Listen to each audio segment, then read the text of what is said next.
Dans cette nouvelle vidéo sur l'amplificateur opérationnel, on va voir un nouveau montage qui sera un montage en mode linéaire. Pour l'instant, ce qu'on avait vu, c'était l'ampli-op qui fonctionnait en mode de saturation. Avec ici quasiment le même montage que celui de la vidéo précédente, on a une référence de tension 0 V reliée à l'entrée moins. Et puis ce qui se passe, c'est que si V+ est inférieur à la référence, l'ampli-op sature à moins 15 volts, et sinon l'ampli-op sature à plus 15 volts. Mais du coup, on a une sortie binaire pour l'ampli-op. Faire fonctionner l'ampli-op en mode linéaire, ça va nous permettre d'avoir une sortie continue ici.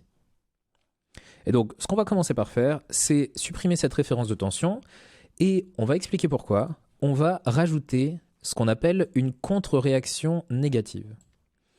Contre-réaction parce que on va prendre la sortie, un peu comme en automatique, on va prendre la sortie et on va la reboucler sur l'entrée moins de l'ampli-op. Et on constate ici que ce qui se passe sur ce montage, c'est que là, on va l'expliquer, mais on constate que là, on a la sortie qui suit l'entrée V+. Et donc ce montage-là, d'ailleurs, il s'appelle le montage suiveur. On va maintenant expliquer rapidement, en gros, en résumé, ce qui se passe ici. Et pour ça, supposons, voilà, on a l'ampli-op dans cet état-là, donc l'entrée V+ vaut 1 volt. Et puis là, on constate qu'on a l'entrée V- qui vaut aussi 1 volt, quasiment 1 volt. Maintenant, on va réfléchir un petit peu à ce qui se passe au niveau de l'ampli-op. Je vous rappelle que ce composant-là, c'est un amplificateur différentiel à très fort gain. Ce qu'il amplifie, c'est la différence de potentiel ici, V+ moins V-. Il l'amplifie très fort et ça va devenir la tension de sortie. Maintenant, on a V+ ici qui vaut 1 volt. Si V+ augmente un petit peu, on va le faire par exemple de 0,1 volt, et bien en fait, tout se passe très vite. Évidemment, l'ampli-op c'est un composant qui réagit très vite. Lorsque V+ augmente, et bien du coup la différence V+ moins V- augmente elle aussi. Et donc la tension de sortie ici augmente, et en fait, puisque la sortie augmente via la rétroaction, et bien l'entrée moins augmente elle aussi. Et puisque l'entrée moins augmente, et bien on va se retrouver avec la différence de potentiel V+ moins V- qui va être très proche de 0. Et on aura donc le moins, la sortie, et le plus, qui auront quasiment la même valeur. En fait, plus l'amplificateur opérationnel ici a un grand gain, plus la sortie sera proche de l'entrée. Et en fait, ce qu'on a ici, c'est un correcteur proportionnel, pour faire le lien avec les cours d'automatique. On a un correcteur proportionnel à très fort gain. Un petit commentaire tout de suite par rapport à donc cette contre-réaction négative ici de la sortie sur l'entrée. En fait, on n'est pas obligé de toujours mettre un fil. Donc contre-réaction négative, ça ne veut pas forcément dire mettre un fil. De manière générale, contre-réaction négative, ça veut dire mettre une impédance, une résistance. Pour simplifier pour l'instant, mettre une résistance qui relie la sortie et l'entrée. Et là, si on fait varier l'entrée, on voit que le circuit fonctionne toujours à peu près de la même manière.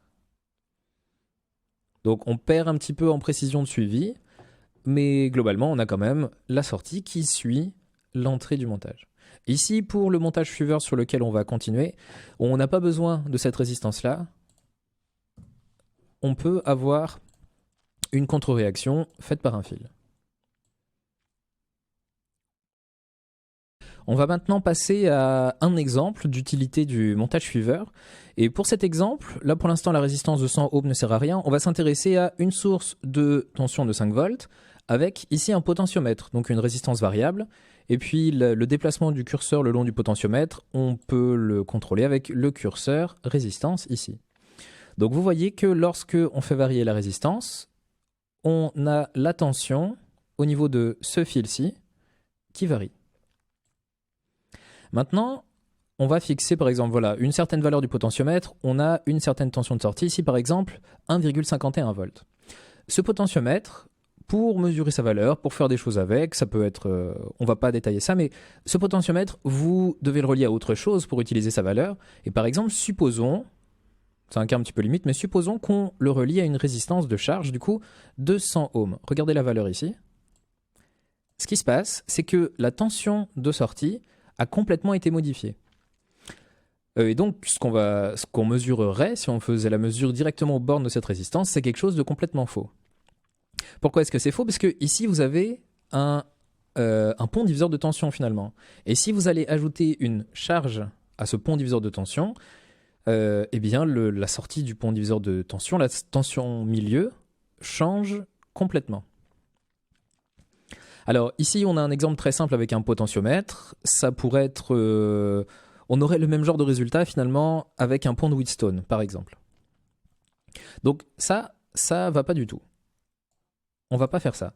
Par contre, vous pouvez avoir la contrainte dans un circuit ou un autre, qui est que la charge, finalement pour la tension du point milieu, ici du pont, doit être une charge de 100 ohms. Et pour ça, on va typiquement pouvoir utiliser un montage à amplificateur opérationnel. Donc ce qu'on va faire ici, c'est qu'on va mettre la charge à la sortie de l'ampli-up, et puis on va relier le milieu du pont à notre montage suiveur qui est ici.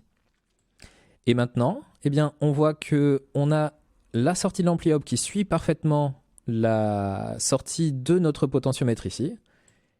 Et en fait, finalement, ce qui se passe, c'est que l'ampli-up, il va amener tout le courant nécessaire à la charge de 100 ohms.